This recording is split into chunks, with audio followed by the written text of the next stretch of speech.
اعوذ باللہ من الشیطان الرجیم بسم اللہ الرحمن الرحیم اللہم صلی علی محمد وعلی آل محمد کما صلیت علی ابراہیم وعلی آل ابراہیم انک حمید مجید اللہم بارک علی محمد وعلی آل محمد کما بارکت علی ابراہیم وعلی آل ابراہیم انک حمید مجید رب اشرح لی صدری ویسر لی امری واحلل عقدۃ من لسانی یفقہوا قولی ربنا زدنا علما یا مقلب القلوب ثبت قلبی علی دینک آمین۔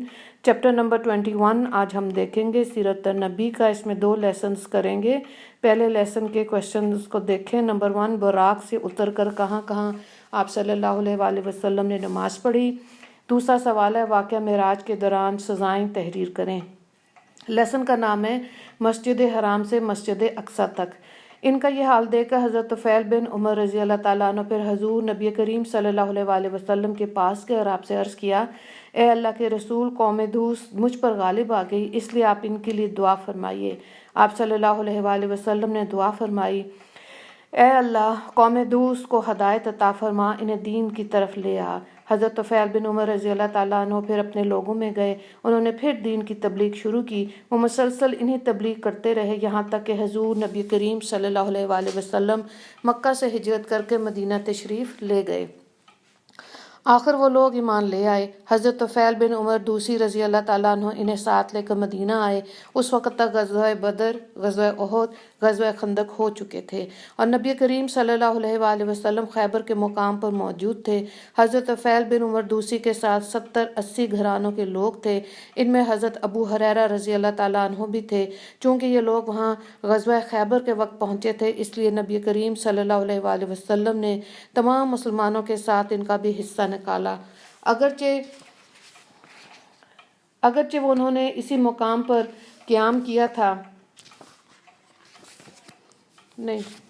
اگرچہ وہ جنگ میں شریک نہیں ہوئے تھے، طائف کے سفر کے بعد معراج کا واقعہ پیش آیا جو حضور نبی کریم صلی اللہ علیہ وآلہ وسلم پر اللہ تعالیٰ کا خاص انعام و نبوت کا بہت بڑا معجزہ ہے۔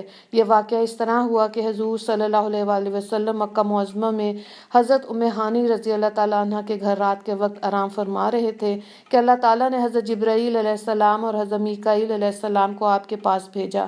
وہ آپ کو مسجد حرام لے گئے، پھر وہاں سے براق پر سوار کر کے مسجد اقصی لے گئے جہاں تمام انبیاء علیہ السلام نے آپ کی اقتدار میں نماز ادا کی۔ اس کے بعد آپ کو 7 آسمان کی سیر کرائی گئی اور آپ اللہ تعالیٰ سے ہم کلام ہوئے۔ اس سفر کی کچھ اہم تفصیلات یہ ہیں۔ حضور نبی کریم صلی اللہ علیہ وآلہ وسلم بیت المقدس پہنچنے سے پہلے حضرت جبرائیل علیہ السلام کے ساتھ چلے جا رہے تھے کہ راستے میں ایک سرسبز علاقے سے گزر ہوا۔ حضرت جبرائیل علیہ السلام نے آپ سے کہا، یہاں اتر کر 2 رکعت نفل پڑھ لیجئے۔ آپ نے براق سے اتر کر 2 رکعتیں ادا کی۔ جبرائیل علیہ السلام نے پوچھا، آپ کو معلوم ہے یہ کون سا مقام ہے؟ آپ نے فرمایا نہیں۔ تب حضرت جبرائیل علیہ السلام نے کہا، یہ آپ نے طیبہ یعنی مدینہ منورہ میں نماز پڑھی ہے اور یہی آپ کی ہجرت گاہ ہے، یعنی مکہ سے ہجرت کر کے آپ کو یہیں آنا ہے۔ اس کے بعد براق پھر روانہ ہوا۔ اس کا ہر قدم جہاں تک نظر جاتی تھی وہاں پڑتا تھا۔ ایک اور مقام پر حضرت جبرائیل علیہ السلام نے کہا، آپ یہاں اتر کر نماز پڑھیے۔ آپ نے وہاں بھی 2 رکعت ادا کی۔ انہوں نے بتایا آپ نے مدین میں نماز پڑھی ہے۔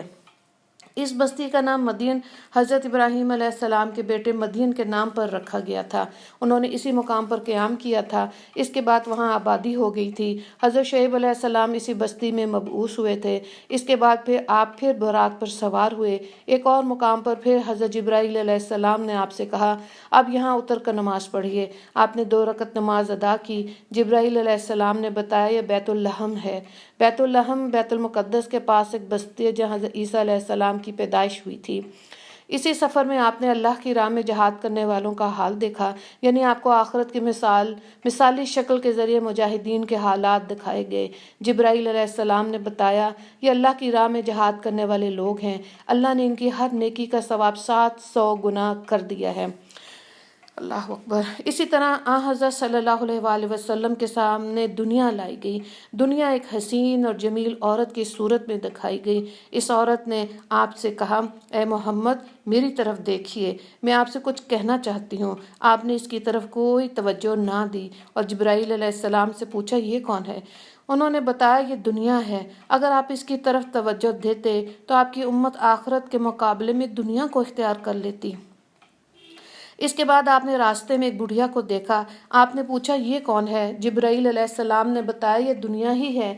دنیا کی عمر کا اتنا حصہ ہی باقی رہ گیا جتنا کہ اس بڑھیا کا ہو سکتا ہے۔ اس کے بعد امانت میں خیانت کرنے والے، فرض نمازوں کو چھوڑنے والے، زکوٰۃ ادا نہ کرنے والے، بدکاری کرنے والے، راہزنی کرنے والے یعنی ڈاکہ ڈالنے والے دکھائے گئے۔ ان کی بھیانک انجام آپ کو دکھائے گئے۔ امانت میں خیانت کرنے والے اپنے بوجھ میں اضافہ کیے جا رہے تھے اور وہ بوجھ کو اٹھانے کے قابل نہیں تھے۔ فرض نمازوں کو چھوڑنے والوں کے سروں کو کچلا جا رہا تھا۔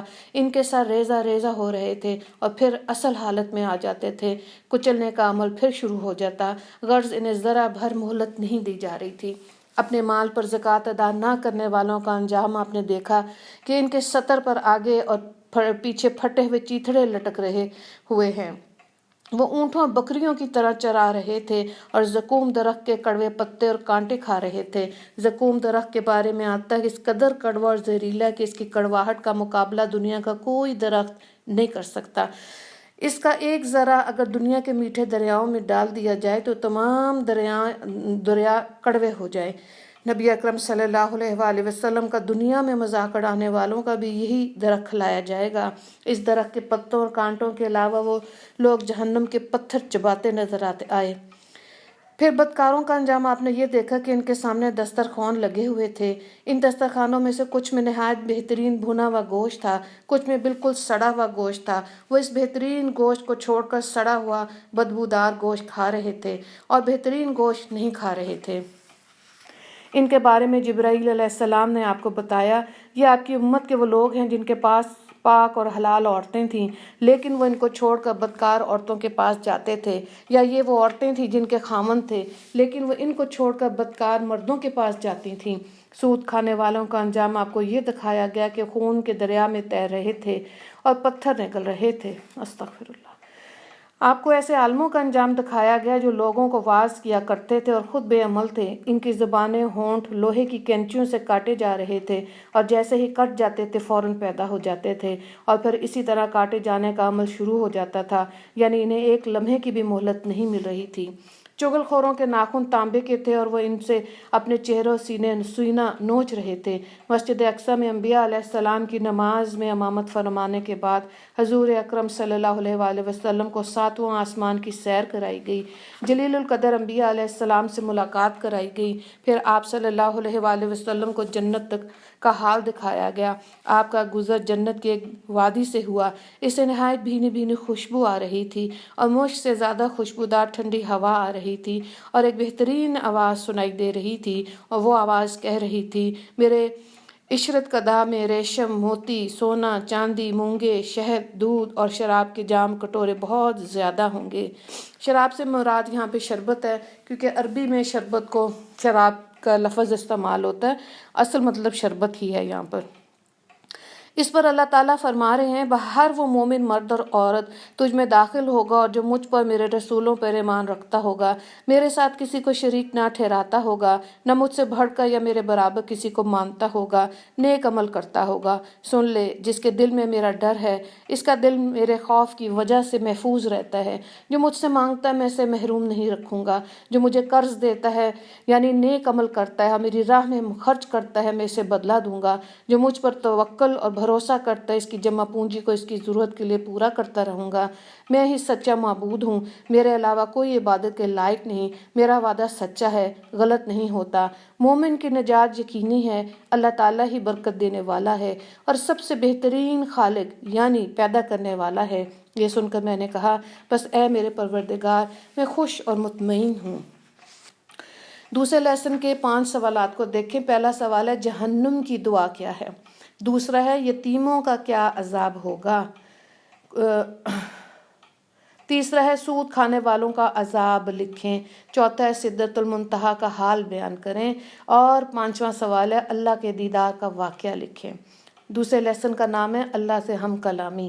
جہنم کا حال آپ کو یہ دکھایا گیا کہ آپ ایک وادی میں پہنچے، وہاں آپ نے ایک بہت بددماں آواز سنی، آپ نے بدبو بھی محسوس کی۔ آپ نے پوچھا جبرائیل یہ کیا ہے؟ انہوں نے بتایا یہ جہنم کی آواز ہے، یہ کہہ رہی ہے اے میرے پروردگار مجھے وہ غذا دے جس کا تو نے مجھ سے وعدہ کیا، میری زنجیریں اور بیڑیاں، میری آگ، میرے شعلے گرمی، گرم ہوا، پیپ اور عذاب کے دوسرے ہیبت ناک سامان بہت بڑھ گئے ہیں، میری گہرائی اور اس گہرائی میں آگ کی تپش، یعنی میرا پیٹ اور اس کی بھوک بہت زیادہ ہے، اس نے مجھے میری وہ خوراک دے جس کا تو نے مجھ سے وعدہ کیا۔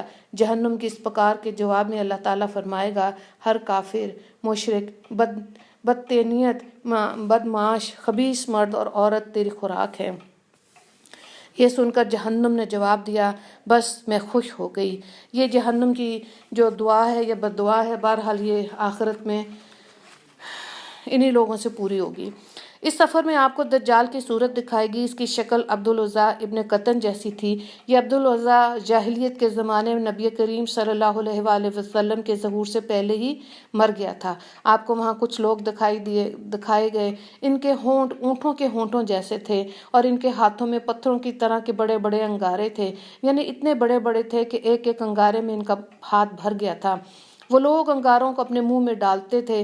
آپ نے یہ منظر دیکھ کر جبرائیل علیہ السلام سے پوچھا جبرائیل یہ کون لوگ ہیں؟ جواب میں انہوں نے بتایا یہ وہ لوگ ہیں جو زبردستی اور ظلم سے یتیموں کا مال کھاتے تھے۔ یعنی یہاں پہ یتیموں پر جو ظلم کرتے ہیں ان کا عذاب لکھا ہوا ہے۔ پھر اس کے بعد دیکھیں، اس کے بعد آپ نے کچھ لوگ دیکھے، ان کے پیٹ اتنے بڑے بڑے تھے جیسے گھر میں کوٹریاں ہوں، ان کے پیٹوں میں سانپ بھرے ہوئے تھے، وہ باہر سے نظر آ رہے تھے۔ آپ نے جبرائیل علیہ السلام سے پوچھا یہ کون ہے؟ انہوں نے بتایا یہ سود خور ہیں۔ پھر آپ نے ایسے لوگ دیکھے جن کے سامنے ایک طرف بہترین قسم کا گوشت رکھا تھا، دوسری طرف سڑا ہوا بدبودار گوشت تھا، وہ اچھا گوشت چھوڑ کر بدبودار گوشت کھا رہے تھے۔ آپ نے جبرائیل علیہ السلام سے پوچھا یہ کون لوگ ہیں؟ انہوں نے بتایا یہ وہ لوگ ہیں جن کو اللہ تعالیٰ نے پاک دامن عورتیں یعنی بیویاں دی تھیں، مگر یہ انہیں چھوڑ کر دوسری عورتوں کے پاس جاتے تھے، یا وہ ایسی عورتیں ہیں جو اپنے خاوند کو چھوڑ کر دوسرے مردوں کے پاس جاتی تھیں۔ آپ نے وہاں ایسے لوگ دیکھے جو اپنے ہی جسم سے پہلوؤں کا گوشت نوچ نوچ اور کھا رہے تھے۔ ان سے کہا جا رہا تھا یہ بھی اسی طرح کھاؤ جس طرح تم اپنے بھائی کا گوشت کھایا کرتے تھے۔ آپ نے دریافت فرمایا یہ کون لوگ ہیں؟ جبرائیل علیہ السلام نے بتایا یہ وہ لوگ ہیں جو ایک دوسرے پر آوازیں کسا کرتے تھے۔ جہنم دکھانے کے بعد آپ کو جنت دکھائی گئی۔ آپ نے وہاں موتیوں کے بنے ہوئے گنبد دیکھے، وہاں کی مٹی مشک کی تھی۔ آپ نے جنت میں انار دیکھے، وہ بڑے بڑے ڈولوں جتنے تھے، اور جنت کے پرندے اونٹوں جتنے بڑے۔ ساتوں آسمان کی سیر کے بعد آپ کو سدرۃ المنتہا تک لے جایا گیا۔ یہ بیری کا ایک درخت ہے۔ حضور اکرم صلی اللہ علیہ وآلہ وسلم نے سدرۃ المنتہا کی جڑ میں ایک چشمہ دیکھا، اس سے 2 نہریں پھوٹ رہی تھیں، ایک کا نام کوثر تھا اور دوسری کا نام رحمت۔ آپ فرماتے ہیں میں نے اس چشمے میں غسل کیا۔ ایک روایت کے مطابق سدرۃ المنتہا کی جڑ سے جنت کی 4 نہریں نکل رہی ہیں، ان میں سے ایک نہر پانی کی، دوسری دودھ کی، تیسری شہد کی اور چوتھی نہر شربت کی ہے۔ اسی وقت سدرۃ المنتہا کے پاس آپ نے جبرائیل علیہ السلام کو ان کی اصل شکل میں دیکھا، یعنی جس شکل میں اللہ تعالیٰ نے انہیں بنایا تھا۔ ان کے 600 پر ہیں اور ہر پر اتنا بڑا کہ اس سے آسمان کا کنارہ چھپ جائے۔ اللہ اکبر۔ ان پروں سے رنگا رنگ موتی اور یاقوت اتنی تعداد میں گر رہے تھے کہ ان کا شمار اللہ ہی کو معلوم ہے۔ سبحان اللہ۔ پھر ایک بدلی نے آپ کو آ کر گھیر لیا، آپ کو اس بدلی کے ذریعے اوپر اٹھا لیا گیا، جبرائیل وہیں رہ گئے۔ بدلی کی جگہ بعض روایات میں ایک سیڑھی کے ذریعے اٹھانے کا ذکر بھی آیا۔ یہاں آپ نے سریر اقلام یعنی لوح محفوظ پر لکھنے والے کلموں کی سرسراہٹ کی آوازیں سنی۔ یہ ایک تقدیر کے قلم تھے اور فرشتے ان سے مخلوق کی تقدیریں لکھ رہے تھے۔ اس تفصیل سے معلوم ہوا کہ جبرائیل علیہ السلام سدرۃ المنتہا سے آگے نہیں گئے، اور یہ بھی معلوم ہوا کہ سدرۃ المنتہا 7ویں آسمان سے اوپر ہے۔ بعض علماء نے لکھا کہ یہ عرش عظیم کے دائیں طرف ہے۔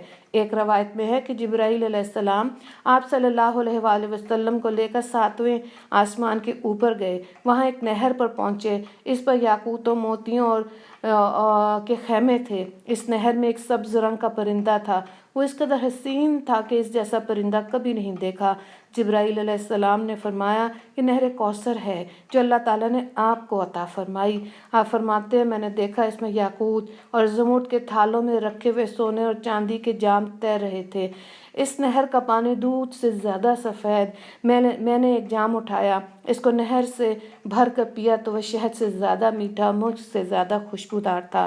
آپ فرماتے ہیں جبرائیل علیہ السلام مجھے لیے ہوئے سدرۃ المنتہا تک پہنچے، اس کے پاس حجاب اکبر ہے۔ حجاب اکبر کے پاس پہنچ کر انہوں نے کہا میری پہنچ کا مقام یہاں ختم ہو گیا، اب آپ آگے تشریف لے جائیے۔